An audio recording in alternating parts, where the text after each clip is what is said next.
Hello positive souls, welcome to spiritual healing tarots. നിങ്ങൾക്ക് എല്ലാവർക്കും ഈ ചാനലിലേക്ക് സ്വാഗതം.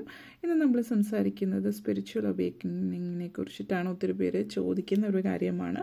അതിൽ പലർക്കും വ്യക്തമായിട്ടില്ല അവർ ഏത് സ്റ്റേജിലാണ് ഇപ്പോൾ ഉള്ളത് എന്നുള്ളൊരു കാര്യത്തെക്കുറിച്ചിട്ട് വ്യക്തമായിട്ടുള്ള ഒരു ധാരണ ഇല്ല. അപ്പോൾ അതിനെക്കുറിച്ചിട്ട് അല്ലെങ്കിൽ അതിനെക്കുറിച്ച് കൂടുതൽ അറിയാൻ ആഗ്രഹിക്കുന്നവർ എന്നുള്ള രീതിയിൽ ഒരു വീഡിയോ ചെയ്യാൻ ആവശ്യപ്പെട്ടതിൻ്റെ ഭാഗമായിട്ടാണ് നമ്മൾ ഇന്ന് ഈ വീഡിയോ ചെയ്യുന്നത്. അപ്പോൾ ഇന്നത്തെ ഈ വീഡിയോ എന്ന് പറയുന്നത് ഈ സ്പിരിച്വൽ അവേക്കനിങ്ങിൻ്റെ 5 സ്റ്റേജസിനെ കുറിച്ചിട്ടാണ് നമ്മൾ പറയുന്നത്. അപ്പോൾ ആദ്യം തന്നെ നമ്മൾ ഫസ്റ്റ് വലിയ ഓരോരുത്തരുടെയും ഈ ഒരു യാത്ര, അതായത് ആത്മീയമായിട്ടുള്ള ഒരു ഉണർവ് അല്ലെങ്കിൽ ആത്മീയമായിട്ടുള്ള ഒരു ജേണി, ആ യാത്രയുടെ തുടക്കം അല്ലെങ്കിൽ ആ ഒരു യാത്ര ഉടനീളം വളരെ വ്യത്യസ്തമായിട്ടുള്ള രീതിയിലായിരിക്കും നടക്കുന്നത്. കാരണം നമ്മൾ പറയില്ല, കസ്റ്റമൈസ്ഡ് ആണ്. ഓരോരുത്തർക്കും പ്രത്യേകമായിട്ടുള്ള രീതിയിലായിരിക്കും സംഭവിക്കുന്നത്. എല്ലാവർക്കും ഒരുപോലെ ആയിരിക്കില്ല. അപ്പോൾ ആദ്യം തന്നെ നമ്മൾ ഫസ്റ്റ് സ്റ്റേജിലേക്ക് കിടക്കുകയാണ്. അധികം ഈ ഒരു യാത്ര അല്ലെങ്കിൽ ഈ ഒരു ആത്മീയമായിട്ടുള്ള യാത്ര എന്ന് പറഞ്ഞാൽ വളരെ അഗാധമായിട്ടുള്ള നിമിത്തങ്ങളും ഓരോരുത്തർക്കും വ്യത്യസ്തമായിട്ടുള്ള ഭാവങ്ങളാണ്. എന്നിരുന്നാലും പരമാവധി ജനറൽ ആയിട്ടുള്ള രീതിയിൽ നമ്മളിവിടെ പറയാൻ ശ്രമിച്ചിട്ടുണ്ട്. അതിൽ ആദ്യത്തെ സ്റ്റേജ് എന്ന് പറയുന്ന ഫസ്റ്റ് ഫേസ് നമ്മളുടെ വികാരങ്ങൾ നിയന്ത്രിക്കുന്ന അല്ലെങ്കിൽ നമ്മുടെ വികാരങ്ങൾക്ക് അടിമപ്പെട്ടുകൊണ്ടിട്ടുള്ള നമ്മളുടെ നോർമലായിട്ടുള്ള ഫേസ്. പലരെ സംബന്ധിച്ച് ഇപ്പോഴത്തെ ഒരു ഫേസ് ഒരു സാധാരണ ജീവിതം എന്ന് പറയും. അതായത് നമ്മളൊരു സാധാരണ മനുഷ്യനെ സംബന്ധിച്ചിടത്തോളം എങ്ങനെയാണ് നിങ്ങൾ വികാരങ്ങൾ വരുമ്പോൾ ചില ആളുകൾ കൺട്രോൾ ചെയ്യും, ചില ആളുകൾ അത് പ്രകടിപ്പിക്കുന്നുണ്ടാവും. പക്ഷെ അത് കൺട്രോൾ ചെയ്യുകയാണെങ്കിലും പ്രകടിപ്പിക്കുകയാണ് എങ്കിലും നമ്മളുടെ ഉള്ളിൽ ആ ഒരു വികാരം നമുക്ക് ഫീൽ ചെയ്യുന്നുണ്ട്. അപ്പോൾ പലരും പല രീതിയിൽ അതിനെ കാണുന്നു.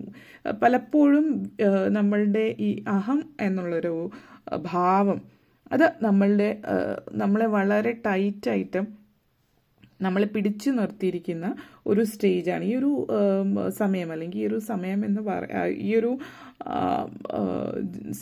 സ്റ്റേജ് എന്ന് പറയുന്നത് ഈ സ്റ്റേറ്റ് ഓഫ് അൺഅവെയർനെസ് അല്ലെങ്കിൽ ഒരു സ്റ്റേറ്റ് ഓഫ് ഇമോഷൻ എന്ന് പറയാവുന്ന ഒരു സ്റ്റേറ്റാണ് ഇപ്പോൾ. അത് നിങ്ങൾ ആ ഒരു സമയത്ത് നമുക്ക് ദേഷ്യം വന്നാൽ ദേഷ്യപ്പെടും, സങ്കടം വന്നാൽ കാര്യം നമ്മളെ ആരെങ്കിലും കുറ്റം പറയുകയാണെങ്കിൽ പൊതുവേ നമ്മളത് ഡിഫെൻഡ് ചെയ്യും, ഇനി അഥവാ നമ്മുടെ ഭാഗത്ത് കുറ്റം ഉണ്ടെങ്കിൽ കൂടിയും. അപ്പോൾ ഈ ഒരു സമയത്ത് നമ്മൾ ജീവിതം എന്ന് പറയുന്നത് ഇതൊക്കെ അങ്ങനെ സംഭവിച്ചു പോയി, അല്ലെങ്കിൽ ദൈവം നമ്മളെ സൃഷ്ടിക്കുന്നു, എല്ലാം സംഭവിച്ചു പോയി എന്നുള്ളൊരു ചിന്തയിലാണ് നമ്മൾ നിൽക്കുന്നത്. നമ്മളൊന്നും ക്രിയേറ്റ് ചെയ്യുന്നതോ നമ്മുടെ ജീവിതത്തെക്കുറിച്ചിട്ട് വ്യക്തമായിട്ടുള്ള ധാരണകളില്ലാത്ത സാഹചര്യം, അതായത് ജീവിതത്തിനെ കുറിച്ചിട്ടുള്ള വ്യക്തമായിട്ടുള്ള കാഴ്ചപ്പാടില്ലാത്ത സാഹചര്യം, ഈ ഒരു ലോകത്തെക്കുറിച്ച് നമുക്ക് നേരായ ഒരു കാഴ്ചപ്പാടായിരിക്കില്ല. അതിൽ നിന്ന് നമ്മൾ പുറത്തേക്ക് വരുന്നത് നമ്മുടെ ഫസ്റ്റ് സ്റ്റേജ്. അപ്പോൾ നമ്മൾ പലപ്പോഴും ഈ പറയുന്ന വികാരങ്ങളൊക്കെ പല രീതിയിൽ നമ്മൾ വികാരങ്ങളെ കൺട്രോൾ ചെയ്യുന്നതിൻ്റെ അപ്പുറത്തേക്ക് വികാരങ്ങളെ നമ്മൾ മനസ്സിലാക്കുന്ന ഒരു ഫേസ് എന്നുള്ളൊരു ഫേസാണ് ഇവിടെ സൂചിപ്പിക്കുന്നത്. അതിൽ നമുക്ക് 2 കാർഡ്സ് കൂടി എടുത്തിട്ട് നോക്കാം. ചില ആളുകൾക്ക് കാർഡ്സ് ഇല്ലാതെ പറ്റില്ല എന്നുള്ളൊരു സിറ്റുവേഷൻ ആയതുകൊണ്ടാണ്. നമ്മൾ 6 ഓഫ് പെൻറ്റക്കിൾസ് എനർജി, അതായത് നമ്മൾ നോർമൽ ലൈഫിൽ ഗീവ് ആൻഡ് ടേക്ക് എനർജി, അല്ലെങ്കിൽ ഒരാൾ നമ്മളോട് എങ്ങനെയാണ് അതിനനുസരിച്ചിട്ടാണ് നമ്മൾ ആ വ്യക്തിയോട് തിരിച്ചു പെരുമാറുന്നത്.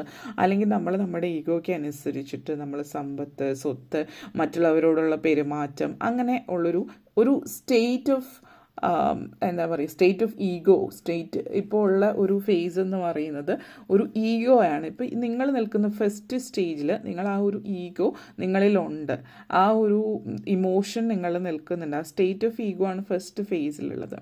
അത് നിങ്ങൾ പുറത്ത് കളയാൻ വേണ്ടിയിട്ട് ശ്രമിക്കുകയാണ്. ഫസ്റ്റ് ഫേസിൽ നമ്മൾ ചെയ്യുന്ന ഒരു കാര്യം, ഒരു ഈഗോ, നമ്മുടെ ഉള്ളിലുള്ള ഈഗോയെ നമ്മൾ മനസ്സിലാക്കുകയാണ്. അതായത് ഈഗോ എന്ന് പറയുമ്പോൾ നമ്മളെന്ന് പറയുന്ന വ്യക്തി ഈ ഒരു ഫിസിക്കൽ വേൾഡിൽ ബാഹ്യമായിട്ടുള്ള ലോകത്തെക്കുറിച്ചിട്ടുള്ള പരിമിതമായിട്ടുള്ളൊരു ധാരണ, നമ്മുടെ കൺമുമ്പിൽ കാണുന്ന കാര്യങ്ങളെക്കുറിച്ച്, നമ്മുടെ വികാരങ്ങളെക്കുറിച്ചിട്ടൊക്കെ ഉള്ളൊരു ധാരണ, അതാണ് ഇനീഷ്യൽ ഫേസ്. അതിൽ നിന്ന് നമ്മൾ ആ ഒരു ഈഗോയുടെ ഗ്രിപ്പ് ഒന്ന് പുറത്ത് കിടക്കാൻ ശ്രമിക്കുന്നതാണ് ആദ്യ ഫേസ്. അപ്പോൾ അത് നോർമലായിട്ടുള്ള തുടക്കമായിട്ടുള്ള ഫസ്റ്റ് ഫേസാണ്. ഓക്കെ, ഇനി നമ്മളുടെ സെക്കൻഡ് ഫേസ് എന്ന് പറയുന്നത് രണ്ടാമത്തെ നമ്മൾ ഈ ഒരു ഫേസിൽ നിന്ന് പുറത്ത് കടന്നു. സ്ട്രെങ്ത് കാർഡാണ്. വളരെ ബുദ്ധിമുട്ടേറിയ ഒരു ആദ്യത്തെ ചുവടുകൾ വളരെ ബുദ്ധിമുട്ടാണ്. നമ്മുടെ ഈ ഒരു ഈഗോന്ന് പുറത്ത് കിടക്കുക. ഈഗോലെസ് ഫേസ് ആണ് സെക്കൻഡ് ഫേസ് എന്ന് പറയുമ്പോൾ. നമ്മൾ ഈ ഒരു ഈഗോന്ന് പുറത്ത്, അതായത് നമ്മുടെ ഐഡൻറ്റിറ്റി, നമ്മുടെ ഷേപ്പ്, നമ്മുടെ ഐഡൻറ്റിറ്റി നമ്മൾ ഷേപ്പ് ചെയ്യുന്നൊരു സമയമാണ്. അതായത് ഈ ഒരു ലോകം എന്ന് പറയുന്നത് പലതും നിങ്ങൾ പല കാര്യങ്ങളും മനസ്സിലാക്കുക. നിങ്ങൾ ഇതുവരെ എന്തായിരുന്നു അതിൽ നിന്ന് വ്യത്യാസപ്പെട്ട് നിൽക്കുന്ന ഒരു എനർജി എന്ന് പറയുന്നത്. അതായത് ഇതുവരെ നിങ്ങൾ ബാഹ്യമായിട്ടുള്ള ലോകത്തിൽ നിങ്ങൾ സാമ്പത്തികം അല്ലെങ്കിൽ മറ്റു കാര്യങ്ങൾ നിങ്ങളുടെ ആത്മനിഷ്ഠമായിട്ടുള്ള ഒരു കാര്യമാണ്.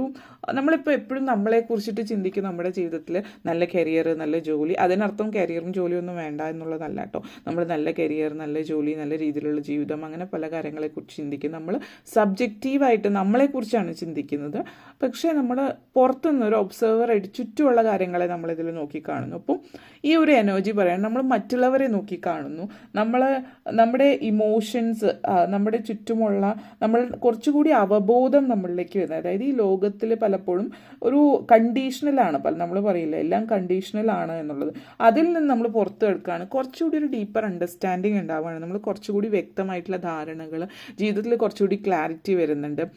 ഈഗോ ഡെത്ത് സംഭവിക്കുന്നത്. നമ്മൾ അതിന് മുമ്പ് തന്നെ നമുക്ക് ഈഗോ, നമ്മളുടെ പ്രവൃത്തികളും ചിന്തകളും, ഒരു ഭൂരിഭാഗം വരുന്ന മനുഷ്യരിലും ഈഗോ എന്ന് പറഞ്ഞ അഹം എന്നുള്ള സ്വയം എന്നുള്ളൊരു ഭാവം, ഞാൻ എന്നുള്ളൊരു വ്യക്തി, അതിൻ്റെ അപ്പുറത്താണ് മറ്റെല്ലാം എന്നുള്ളൊരു ചിന്ത. അത് ചില ആളുകൾ അത് ഡയറക്റ്റ്ലി പ്രകടിപ്പിക്കും, മറ്റുള്ളവർ പ്രകടിപ്പിക്കും. ഇപ്പോൾ സൗമ്യമായിട്ടിരിക്കുന്ന ഒരു വ്യക്തിയാണ്, അധികം സംസാരിക്കുന്നില്ല, വളരെ ചിലപ്പോൾ ഇൻ്റലക്ച്വലായിട്ട് സ്പിരിച്വലായിട്ടൊക്കെ സംസാരിക്കുന്ന ഒരു വ്യക്തിയാണെങ്കിൽ കൂടിയും ആ ഒരു സംസാരത്തിൽ അവിടെയും ഒരു ഈഗോ ആണ് വരാൻ സാധ്യത എന്ന് പറയുന്നത്. ഒരു പക്ഷേ മറ്റുള്ളവർ എന്നെ ഇങ്ങനെ നോക്കി കാണണം എന്നുള്ളതിൻ്റെ കോൺഷ്യസ് ആയിട്ടുള്ളൊരു തീരുമാനമാണ് എങ്കിൽ അതും ഒരു സൊസൈറ്റിയൽ കണ്ടീഷനിങ്. അതായത് നിങ്ങളെ വളർത്തിക്കൊണ്ടുവന്ന് എങ്ങനെയാണ് സൗമ്യമായിട്ട് സംസാരിക്കുക, അധികം ഒച്ചയിൽ സംസാരിക്കാൻ പാടില്ല, അതും ഒരു കണ്ടീഷനിങ്ങിൻ്റെ ഭാഗമായിട്ടുണ്ടായതാണ്. അങ്ങനെ സംസാരിക്കുന്ന ഒരു വ്യക്തിയാണ് നിങ്ങളെങ്കിൽ അതിനർത്ഥം നിങ്ങളുടെ ഈഗോ ഇല്ല എന്നുള്ളതല്ല. അവിടെയും ഒരു കണ്ടീഷനിങ് ഉണ്ട്. അപ്പോൾ ശരിയായിട്ടുള്ള രീതിയിൽ, നേരായിട്ടുള്ള രീതിയിൽ ലോകത്തെ നോക്കി കാണുക, മറ്റു കാര്യങ്ങൾ മനസ്സിലാക്കുക. ഒരു ഈഗോ ഡെത്ത് സംഭവിക്കുകയാണ്. അതായത് നിങ്ങളെന്ന് പറയുന്ന വ്യക്തി വെറുതെ ഈ ലോകത്തിൽ സംഭവിച്ചില്ല. നിങ്ങളുടെ ഉള്ളിൽ പലപ്പോഴും ഈ സെക്കൻഡ് ഫേസിലാണ് ഒരു എംപ്റ്റീനെസ് നമ്മൾക്ക് ഫീൽ ചെയ്യുന്നത്. നമ്മളുടെ ഉള്ളിൽ ശൂന്യത നമ്മൾക്ക് ഫീൽ ചെയ്യാൻ തുടങ്ങും. നമ്മളെല്ലാം നേടിക്കഴിഞ്ഞിട്ടും എല്ലാം ഉണ്ടെങ്കിലും എത്ര സന്തോഷം ചുറ്റിനുമൊക്കെ ആണെങ്കിലും എന്തൊക്കെയോ ശൂന്യത നമ്മളെ പിടികൂടുന്ന ആ ഒരു ഫേസാണ് നമ്മുടെ ഉള്ളിൽ ആ ഒരു എംപ്റ്റിനെസ് കൊണ്ടുവരുന്നത്. അതിൽ നിന്ന് ആ ഒരു ഫേസാണ് നമ്മളെ ഡീപ്പറായിട്ട് നമ്മളെ ഒരു അണ്ടർസ്റ്റാൻഡിങ്ങിലേക്ക് കൂടുതലായിട്ട് നമ്മളെ മനസ്സിലാക്കാൻ വേണ്ടിയിട്ട് സഹായിക്കുന്ന ഈ ഒരു ഫേസ് നമ്മൾ തേർഡ് ഫേസിലേക്ക് പോവാണ്. ഇനി തേർഡ് ഫേസ് നിങ്ങൾ Queen of swords energy. Third phase of energy എന്ന് പറയുന്നത് നിങ്ങളെ മനസ്സിലാക്കുന്ന ഒരു ഫേസാണ് ക്വീൻ ഓഫ് സോഡ്സ് എനർജി. ഈ ഒരു ലോകത്തിൽ നിങ്ങൾ ഒരു യാത്ര പോകുന്ന ഒരു രീതിയിലാണ്. ഈ ഒരു സമയത്തായിരിക്കും നിങ്ങൾ പല യാത്രകൾ പോകുന്നുണ്ടാവും പല ആളുകളും. ചിലപ്പോൾ ഈ ഒരു സമയത്തായിരിക്കും നിങ്ങൾ കൂടുതലായിട്ട് ദൈവിക കാര്യങ്ങൾ, യൂണിവേഴ്സ്, ആ ഒരു പ്രപഞ്ചശക്തി, സ്പിരിച്വൽ ആയിട്ടുള്ള കാര്യങ്ങൾ, ആത്മീയമായിട്ടുള്ള കാര്യങ്ങളിലൊക്കെ കൂടുതൽ താല്പര്യം പ്രകടിപ്പിക്കുക, അതിലേക്ക് ഇൻവോൾവ് ആയിട്ടുണ്ടാവാം. എല്ലാവരും ഈ പറഞ്ഞ എല്ലാ സ്റ്റേജസ് ഉണ്ടാവില്ല. ചില ആളുകൾ ചില സ്റ്റേജസ് സ്കിപ്പ് ചെയ്തിട്ടായിരിക്കും വരുന്നത്. അപ്പം നേരത്തെ പറഞ്ഞ പോലെ ഇതൊരു കസ്റ്റമൈസ്ഡ് ആണ്, ഓരോ വ്യക്തിയും സെപ്പറേറ്റ് ആണ്. അപ്പോൾ ചില ആളുകൾ ഫസ്റ്റ് ഫേസിൽ നിന്ന് നേരെ തേർഡ് ഫേസിലേക്ക് വന്നേക്കാം. അപ്പോൾ ഡയറക്റ്റായിട്ട് നിങ്ങൾ മെഡിറ്റേഷൻ പോലുള്ള കാര്യങ്ങൾ, അതുപോലുള്ള ഡീപ്പർ അണ്ടർസ്റ്റാൻഡ്, ലോകത്തെക്കുറിച്ച് മനസ്സിലാക്കുക, ജീവിതത്തിൻ്റെ അർത്ഥം മനസ്സിലാക്കുക.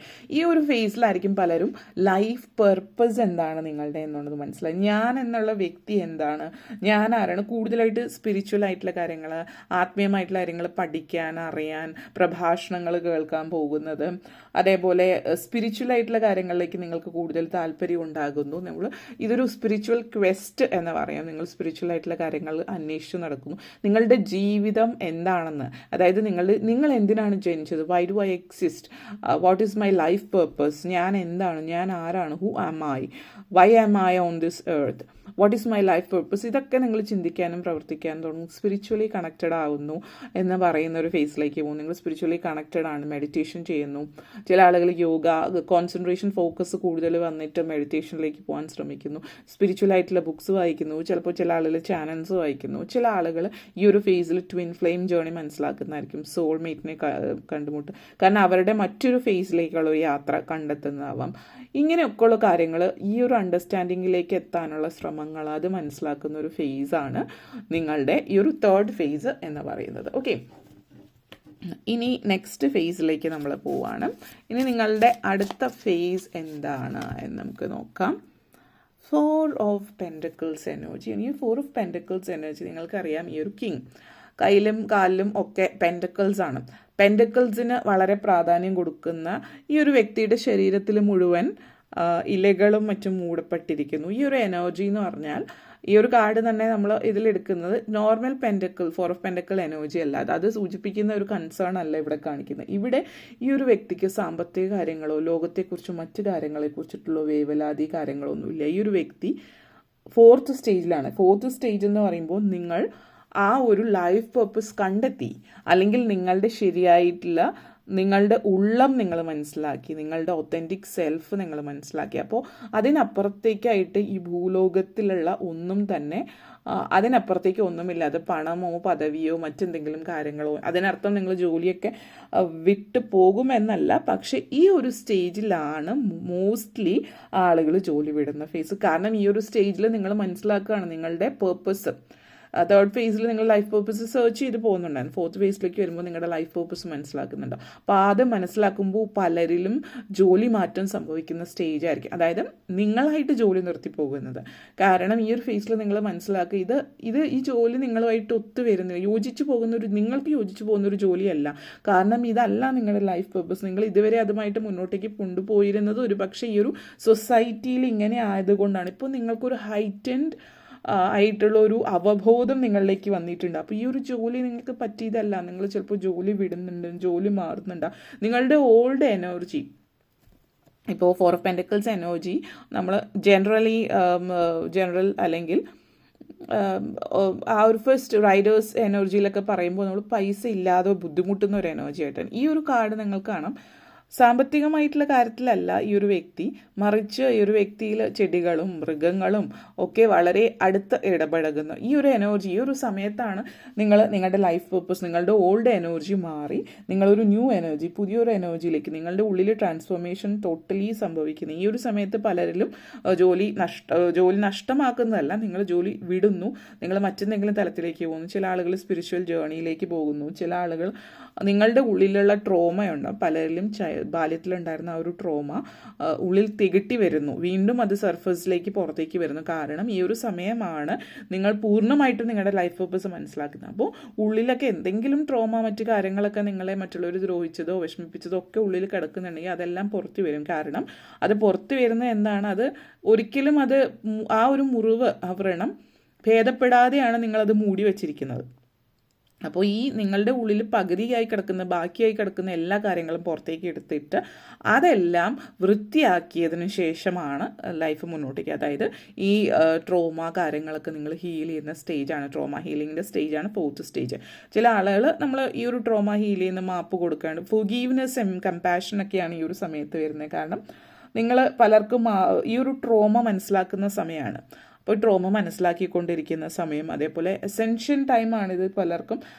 ഉയർത്തെഴുന്നേൽപ്പിൻ്റെ ഒരു കാലഘട്ടമാണ് പലർക്കും ഒരു 4th ഫേസ്. ഉയർത്തെഴുന്നേൽക്കുന്നതെന്ന് പറഞ്ഞാൽ നിങ്ങൾ ചിലപ്പോൾ ഈ ഒരു ഫേസിൽ, നിങ്ങൾ ബാല്യത്തിൽ, ഓരോ വ്യക്തിയും ജനിക്കുമ്പോൾ ഓരോ സോള് ബാല്യത്തിൽ പലരും ഒരു വളരെ ഇന്നസെൻ്റ് ആയിട്ടുള്ള, ഒരു സോള് വളരെ പ്യുവർ ആയിരിക്കും. അതുകൊണ്ടാണല്ലോ കുട്ടികളെ നിഷ്കളങ്കരാന്ന് പറയുന്നത്.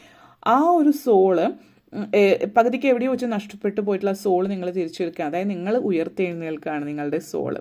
ആ ഒരു ഫേസാണ് 4th ഫേസ് എന്ന് പറയുന്നത്. പലരെയും സംബന്ധിച്ച് ഈ സമയത്താണ് പലരും ബന്ധങ്ങൾ, നമ്മൾ പലപ്പോഴും നിങ്ങൾ ചിന്തിച്ചിട്ടുണ്ടോ, ഡിവോഴ്സ് ആവുന്ന ചില ആളുകളെ സംബന്ധിച്ച് ഒരു 40-50 ഒക്കെ കഴിഞ്ഞിട്ട് ഡിവോഴ്സ് ആവുന്ന ആളുകൾ പലരും, അതായത് വിവാഹം കഴിഞ്ഞ് ഒത്തിരി വർഷങ്ങൾ കഴിഞ്ഞിട്ട് ഡിവോഴ്സ് ആവുന്നത് പലരും അവരുടെ ലൈഫിൽ അവരുടെ ലൈഫ് പേർപ്പസ് കണ്ടെത്തുന്നതുകൊണ്ടാണ്. അവർ ഈ ഒരു സമയത്ത് അവരുടെ ഒതൻറ്റിക് സെൽഫ് മനസ്സിലാക്കുന്നതുകൊണ്ടാണ് റിലേഷൻഷിപ്പ് അവർക്ക് ചേരാതെ വരുന്നത്, ജോലി മാറുന്നത്.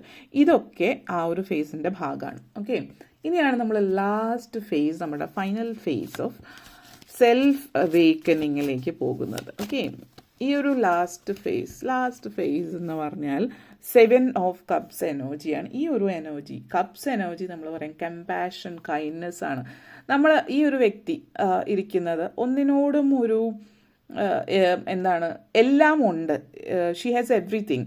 പക്ഷേ ഈ ഒരു വ്യക്തി ഇഷ്ടപ്പെടുന്ന, ആ ഒരു വ്യക്തിയുടെ ലൈഫിൽ ഇഷ്ടപ്പെട്ടുകൊണ്ട് ചെയ്യുന്ന കാര്യങ്ങൾ എന്തൊക്കെയാണ് എന്നുള്ളത് നോക്കുകയാണ് എങ്കിൽ നിങ്ങളെ സംബന്ധിച്ചിടത്തോളം നിങ്ങളുടെ ലൈഫിൽ എന്താണ് നിങ്ങൾക്ക് ഇഷ്ടമുള്ളത്, മറ്റുള്ളവരോട് നല്ല രീതിയിൽ പെരുമാറുക, കൈൻഡ്നെസ്, കമ്പാഷൻ, ഇതൊക്കെ നിങ്ങളുടെ ഉള്ളിൽ വരുന്ന സമയമാണ്.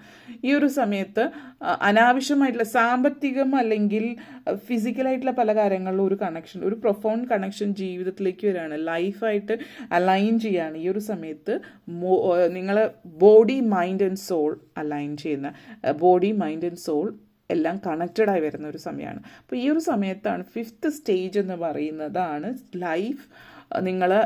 നിങ്ങളുടെ ജീവിതത്തിൽ നിങ്ങൾ ആ ഒരു യോജിപ്പ്, എല്ലാ അർത്ഥത്തിലുള്ളൊരു യോജിപ്പ്, നിങ്ങൾ നിങ്ങളെ തന്നെ കണ്ടെത്തി, നിങ്ങളുടെ ലൈഫ് പർപ്പസ് മനസ്സിലാക്കി, നിങ്ങളുടെ ഒതൻറ്റിക് സെൽഫ് നിങ്ങൾ മനസ്സിലാക്കി, നിങ്ങളുടെ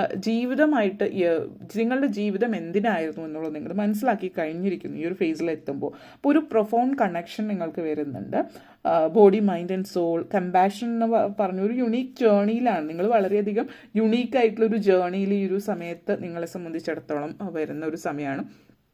കമ്പാഷൻ എന്ന് പറഞ്ഞാൽ എപ്പോഴും നമ്മൾ മറ്റുള്ളവർ സ്നേഹം, കാരുണ്യം, ദയ, ഇതൊക്കെ വേണം, നമ്മൾ കേട്ടിട്ടുണ്ട്.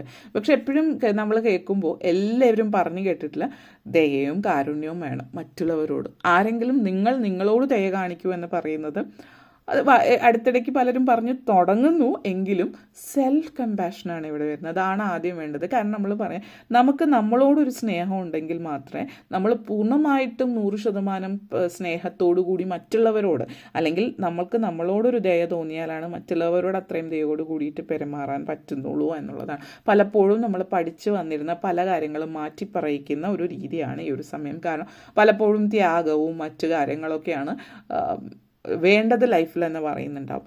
മറ്റുള്ളവരോട് മാത്രമല്ല, സ്വയം നിങ്ങൾ ഒത്തിരി കണക്റ്റഡ് ആയിട്ടിരിക്കാനാണ് ഇത് പറയുന്നത്. ഒരു അൺകണ്ടീഷണൽ ലവ്, സെൽഫ് ലവ്, മനുഷ്യർ, മൃഗങ്ങൾ, ട്രീസ്, പ്ലാന്റ്സ്, എല്ലാത്തിനോടും നിങ്ങൾ മറ്റുള്ളവരോടും ഈ കമ്പാഷൻ എക്സ്റ്റെൻഡ് ചെയ്യുന്നു. അതാണ് നിങ്ങളുടെ ലാസ്റ്റ് സ്റ്റേജ്. ഓക്കെ, അപ്പോൾ ഇത്രയും കാര്യങ്ങളാണ് നിങ്ങളോട് പറയാനുണ്ടായിരുന്നത്. വീഡിയോ ഇഷ്ടപ്പെട്ടു എന്ന് വിശ്വസിക്കുന്നു. Thank you for watching.